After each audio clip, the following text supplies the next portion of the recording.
I think the tip that I'm gonna share today will be the most important language learning tip that I will ever share.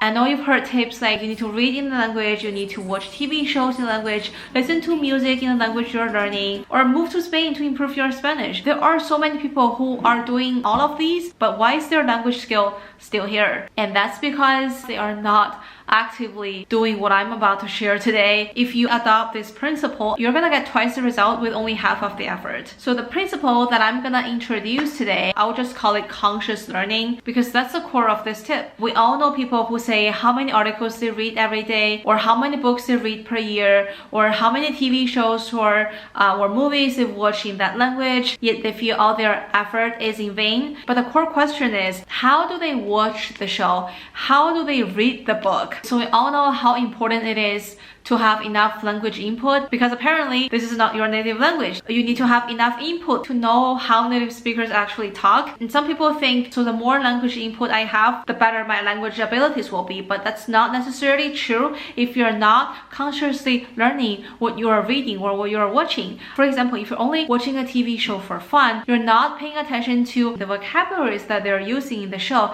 you're just watching the stories, then you might as well just watch a TV show in your own language if all you care about is the storyline. The point of watching any videos or listening to any podcast in that target language is because you want to learn how native speakers actually speak. And if you're not actively register that information, they're not going to enter your brain. They're not going to be as helpful as you think. So how do you know if you're actually consciously learning the language? When you watch the show and you see a word that you do not know, or you hear something that you cannot quite understand, do you go back and listen to it again? Or do you go back to see the subtitles again and see like the translation, or maybe try to find the translation?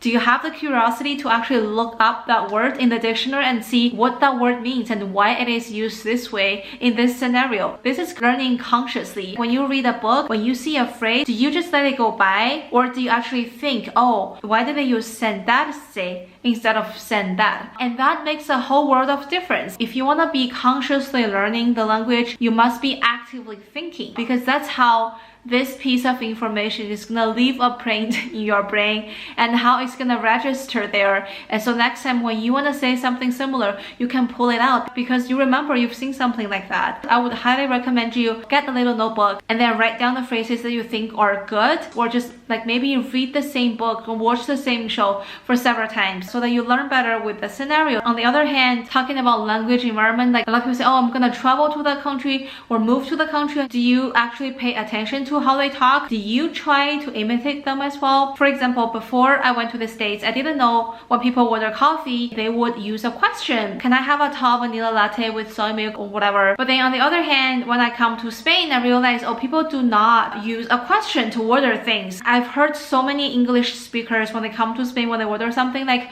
¿Puedo tener un café? ¿Puedo pedir un? Pues sí que puedes. And the reason why they do not sound authentic or natural in this language is because they're not paying attention to how the locals are saying these things. Locals would say, ¿Me pones un cafecito, porfa? They probably do not even use a verb. And this is how locals naturally communicate with each other. And the whole point of you going to this country is to observe how people actually communicate in that country. So whatever social scenario you are in, you need to be actively collecting information and actively listening to what people are saying on street, what people are saying in the restaurant. What does the cashier say to you? Because for the first few times when I went to the supermarket here, I had no idea when they say bolsa.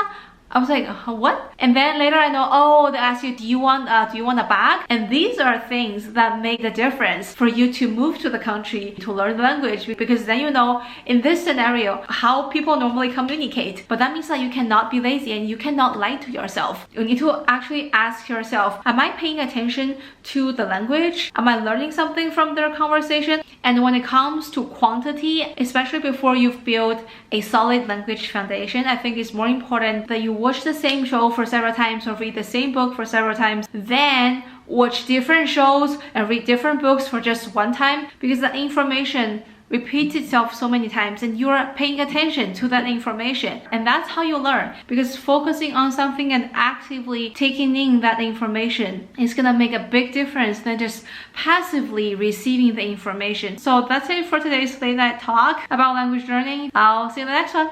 Bye.